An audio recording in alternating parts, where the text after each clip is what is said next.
बिस्मिल्लाहिर्रहमानिर्रहीम। आज हम स्टार्ट करने जा रहे हैं एक्सरसाइज 2.4 का क्वेश्चन नंबर 2। क्वेश्चन नंबर 2 क्या कहता है, write the following as a single logarithm. कि ये जो आपको इन पार्ट्स में 2 दफ़ा लॉग लिखा नज़र आ रहा है ना हर पार्ट में, ठीक है, यहाँ पे 3 दफ़ा। वो कहता है कि आप इससे कहते हैं सिंगल लॉग में कन्वर्ट कर दें। मतलब ये कि आपने इसमें लॉग की वैल्यूज़ नहीं कम्प्लीटली फाइंड करनी, बस इसको सिंपल एक लॉग में कर दें। मतलब 2 लॉग है ना, तो आंसर में 1 लॉग हो, ठीक है, सिर्फ। और इसमें वही फार्मूलाज यूज़ होंगे जो हमारे क्वेश्चन नंबर 1 में यूज़ हुए थे, product law, base law, question law, power law, ठीक है। यही 4 यहाँ भी यूज़ होंगे, ठीक है। आप मेरी लास्ट वीडियो मैंने अपलोड की हुई है, ठीक है, आप उसमें देख सकते हैं।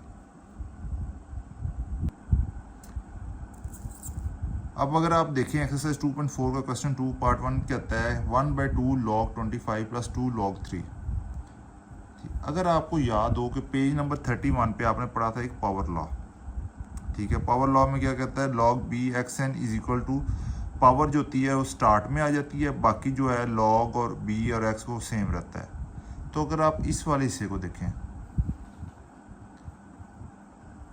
तो इस वाले हिस्से को देखें तो आपको नहीं लगता कि इसमें भी ऐसे ही हुआ हुआ है कि पावर जो है वो साइड पे आ गई हुई है, जो पावर थी वो साइड पे आ गई है, ठीक है। बाकी log x वो ही सेम है। ये वाली चीज़ जो है यही नहीं है यहाँ पे, ठीक है। तो आपने इसे क्या करना है, आपने इसे वापस इसी ओरिजिनल फॉर्म में कन्वर्ट कर देना है, जो कि है log bx की पावर n, ठीक है। देखे ना, अगर कहते हैं 1/2 कहते हैं इसकी पावर थी, तभी तो ये कहते हैं एक साइड में कहते हैं log से पहले आई है ना, अकॉर्डिंग टू फार्मूला। फार्मूला देखे ना, जो n है वो कहते हैं वो साइड पे आ जाता है log से पहले। तो यहाँ log से पहले जो वैल्यू है वो से कहते हैं ओरिजिनल में कहते हैं इसकी पावर नहीं होगी, वही पावर होगी, ठीक है। तो ये बेसिकली कहते हैं इस फॉर्म में से ओरिजिनल फॉर्म में से कन्वर्ट करना है हमने। ओरिजिनल फॉर्म क्या है, ये वाली इस फॉर्म में करना है, इसमें तो ऑलरेडी वो है, ठीक है। तो हमने इस फॉर्म में कन्वर्ट करना है, तो ये आ जाएगा log b की जगह आ जाएगा कहते हैं 1 नहीं आएगा, और कहते हैं x क्या है 25 n क्या है जो स्टार्ट में आ गई हुई थी वैल्यू 1/2 हो गया, प्लस 2 log 3।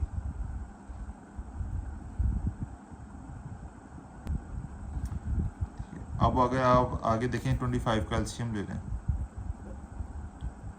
5 तो ये बन जाएगा log 5 का स्क्वायर इंटू 1/2। अच्छा जी, अब इसको भी तो छेड़ना है ना। जिस तरह हमने देखा था कि जो कहते हैं पावर थी वो साइड पे आई हुई थी ओरिजिनल फॉर्म में, जो पावर होती है वो log से पहले जो होती है वो बेसिकली ओरिजिनल फॉर्म में पावर होती है, ठीक है, अकॉर्डिंग टू पावर लॉ, ठीक है। तो यहाँ भी तो देखें log से पहले वो आया हुआ नंबर, यहाँ भी तो 1/2 log से पहले आया हुआ था ना। तो हमने उसे उसकी ओरिजिनल फॉर्म में जब कन्वर्ट किया था, जो कि ये वाली फॉर्म थी, तो ये उसकी पावर बन गई थी। तो यहाँ भी तो log से पहले आया हुआ ना, तो यहाँ भी आप पावर लॉ को यूज़ करके इसे इस फॉर्म में कन्वर्ट करेंगे। अभी ये किस फॉर्म में, ये भी अभी ये है इस फॉर्म में, ठीक है, n log bx। तो हम इसे वापस इस फॉर्म में कन्वर्ट कर देंगे सिंपल इस तरह जगह log 3 की पावर स्क्वायर। ये यहाँ पे मैं ही कन्वर्ट करना था, पर मैंने कहा था आप लोग कंफ्यूज ना हो जाए, इस वजह से मैं उसे नेक्स्ट स्टेप में लेकर आया, ताकि स्टेप बाय स्टेप करेंगे तो आप लोगों को चीज़ ज़्यादा अच्छे तरीके से अंडरस्टैंड होगी। इसी तरह आ जाएगा, ये स्क्वायर के साथ कैंसिल हो जाएगा, ये आ जाएगा log 5 प्लस log 3 का स्क्वायर क्या होता है 9। अब आपको पता है कि 2 कहते हैं log में प्लस हो तो वो कौन सा वहाँ पे लॉ होता है, जहन पे जोर डालें ना। आपने क्वेश्चन नंबर 1 भी किया है, मेरी लास्ट वीडियो देखी होनी है आपने, अगर नहीं देखी तो पहले वो देखिएगा, ठीक है। पेज नंबर 31 आप बुक में आप नहीं देखिएगा, पेज नंबर 31 पे गिवन है formula product law. Product law कहता है log bxy = log bx plus log by। आया याद, यहाँ पे प्रोडक्ट लॉ लगेगा, यहाँ पे प्लस का साइन आया, और जब यहाँ पे कहते हैं दरमियान में माइनस का साइन हो तब कौन सा लगता है, तब वहाँ पे लगता है क्वोशंट लॉ, ठीक है। तो यहाँ पे प्लस है तो ये प्रोडक्ट लॉ लगेगा, मतलब ये नंबर इस फॉर्म में कन्वर्ट करना है, तो लिहाजा हमने इसे इस फॉर्म में कन्वर्ट करना है। तो ये आ जाएगी आपके पास log b1 ही है, ठीक है, x 5 × 9। तो ये आ जाएगा आपका log 5 इंटू 9 होता है 45, log 45। आपने क्वेश्चन में क्या कहा था कि सिंगल लोगैरिथम में कन्वर्ट करना है, सिंगल लोगैरिथम में। तो यहाँ पे देखें आपका सिंगल लोगैरिथम में वो कन्वर्ट हो गया, ठीक है, सिंपल log 45 आ गया। तो यही आपका आंसर है। अब आप अगर आप देखें पार्ट 2 कहता है log 9 माइनस log 1/3। अब जिस तरह आपको याद है कि मैंने यहाँ पे कहा था कि जब प्लस का साइन होता है तो आपको पता चल जाता है यहाँ पे लगेगा प्रोडक्ट लॉ। लॉग दो लॉग के दरमियान जब प्लस का साइन हो तो आपको पता चलता है प्रोडक्ट लॉ लगेगा। इसी तरह जब दो लॉग के दरमियान नेगेटिव का साइन आता है तो आपको पता चल जाता है यहाँ पे लगेगा क्वोशिएंट लॉ। ये देखें log px minus log py, ये इस फॉर्म में, हमने इसे इस फॉर्म में करना है, ठीक है, इस फॉर्म में। तो इस फॉर्म में अगर हम करें तो ये बनेगा log bb1 है, ठीक है, x क्या है 9 डिवाइडेड बाय y क्या है 1/3, ये 1/3 आ गया। इसी तरह ये यहाँ पे आ गया log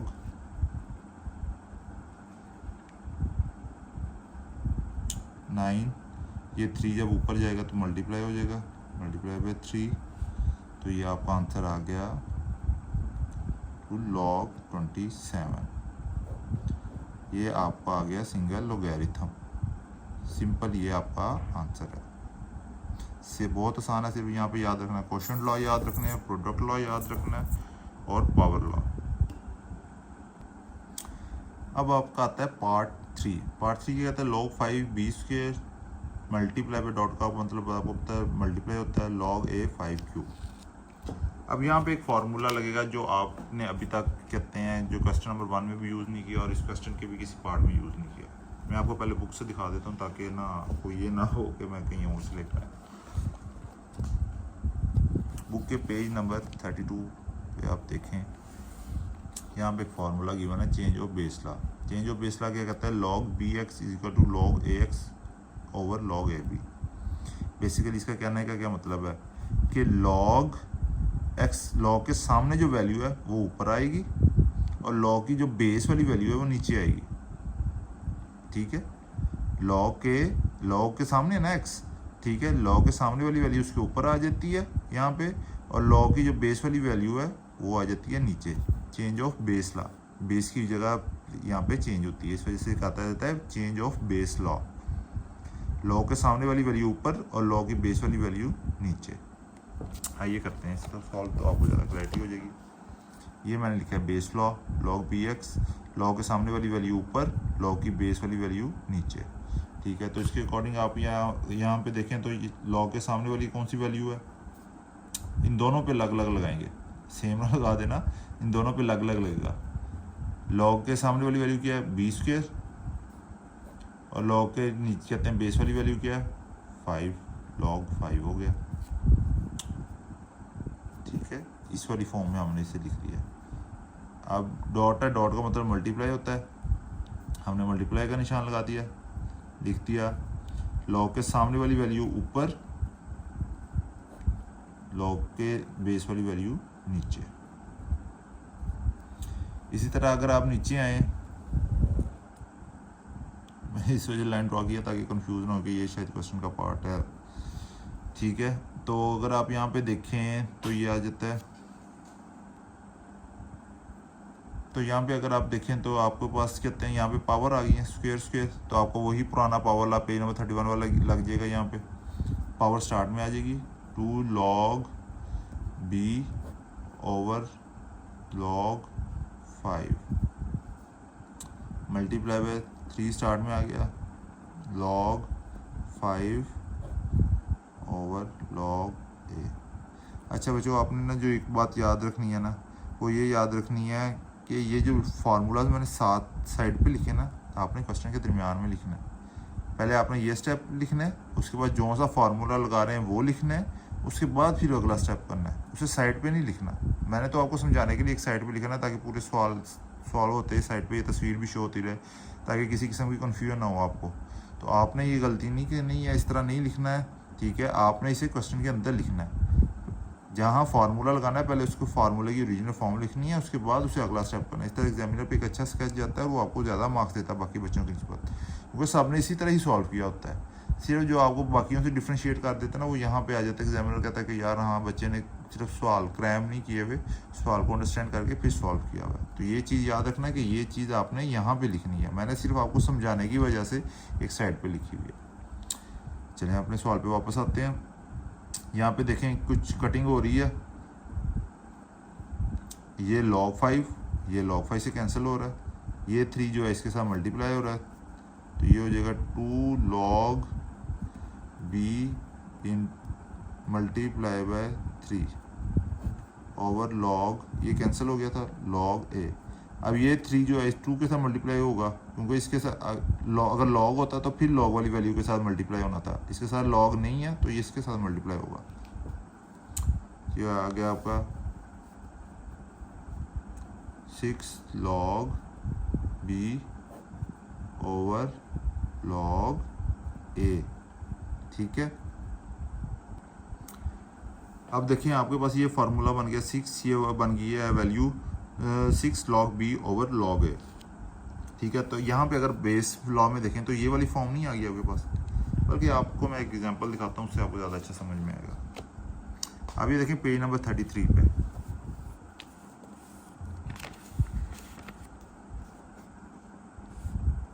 पेज नंबर 33 पे ये देखें log 32 27 थी, यहाँ पे लगा बेस लॉ, ठीक है। log 32, log के सामने वाली वैल्यू ऊपर और log के नीचे वाली वैल्यू नीचे, log की बेस वाली वैल्यू नीचे, log के सामने वाली वैल्यू ऊपर, log की बेस वाली वैल्यू नीचे। यहाँ पे भी देखा जाए तो इस पर भी ये फार्मूला नहीं लग जाएगा, ये वही फार्मूला नहीं बेस लॉ वाला, log के सामने वाली वैल्यू ऊपर, log की बेस वाली वैल्यू नीचे। तो आप इसे इस तरह भी तो लिख सकते हैं, ये वाला जो फार्मूला था इस फॉर्म में भी वापस भी तो लिख सकते हैं। 6 log बेस वाली वैल्यू नीचे है, बेस क्या a, log की सामने वाली वैल्यू ऊपर है, सामने वाली वैल्यू ऊपर। तो ये आपका सिंपल इसका आंसर आ गया सिंगल लोगैरिथम।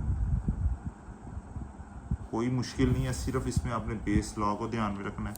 और ये पेज नंबर 33 पे आपने ये वाली एग्जांपल एक दफ़ा देख लेनी है ताकि आपको ज़्यादा क्लैरिटी हो जाएगी, क्योंकि फार्मूला में ना उधर एक बेस की वैल्यू भी लिखी हो जाए, ये इस वजह से आप कंफ्यूज हो जाओगे।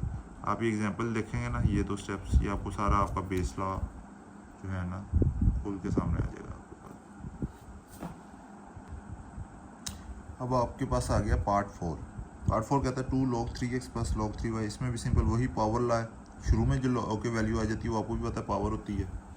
तो यहाँ पे पावर लॉ लगाया, इस फॉर्म में वैल्यू की बना है, हमने इसे इस फॉर्म में कन्वर्ट करना है। तो इस फॉर्म में करेंगे तो आ जाएगा आपके पास log 3x, 2 कहते हैं log के स्टार्ट में आई थी तो उसकी पावर से गई थी, तो पावर, तो दोबारा आपके पास यही फॉर्म नहीं बन गई, प्लस सिंपल log 3y। अभी अगर आप यहाँ पे देखें तो ये दोनों log 3 नहीं, बेस सेम नहीं है, तो दरमियान में प्लस है, तो प्लस से आपको भी पता चल गया होना, यहाँ पे प्रोडक्ट लॉ लगेगा। तो सिंपल आपने यहाँ पे आप कहते हैं प्रोडक्ट लॉ लगा देना है। इस फॉर्म में आपके पास वैल्यू है, आपने इस फॉर्म में लिख लेना है। जो मैं सिर्फ आपकी सहूलत के लिए बार बार लिख रहा हूँ, मैं एक अलग पेज पे भी लिख सकता था ये सारे फार्मूलाज, और उन्हें जब भी कोई सवाल होता है साथ में ला के दिखा देता, अच्छा ये इस तरह। सिर्फ आपकी आसानी के लिए मैं हर सवाल के साथ लिख रहा हूँ, मैं ज़्यादा एफर्ट कर रहा हूँ ताकि आपको हर चीज़ से समझ आए। फिर भी अगर कोई भी चीज़ आपको समझ में नहीं आती, आपने मेरी वीडियो के नीचे कमेंट कर देना, मैं आपको कहते हैं उधर ही कहते हैं कोई ना कोई उसका ना सलूशन बता दूंगा, क्योंकि मैंने इस स्टेप को किस तरह किया, किसी ना किसी तरीके से मैं आपको ना वहाँ पे एक्सप्लेन कर दूंगा, ठीक है।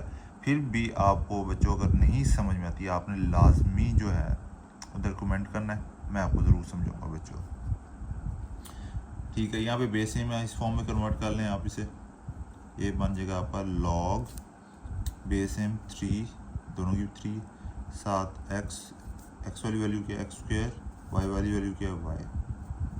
तो ये सिंपल सिंगल लॉग में नहीं हो गया कन्वर्ट, तो सवाल में भी यही नहीं था कि आपने इसे सिंगल फॉर्म में करना, सिंगल लॉग में।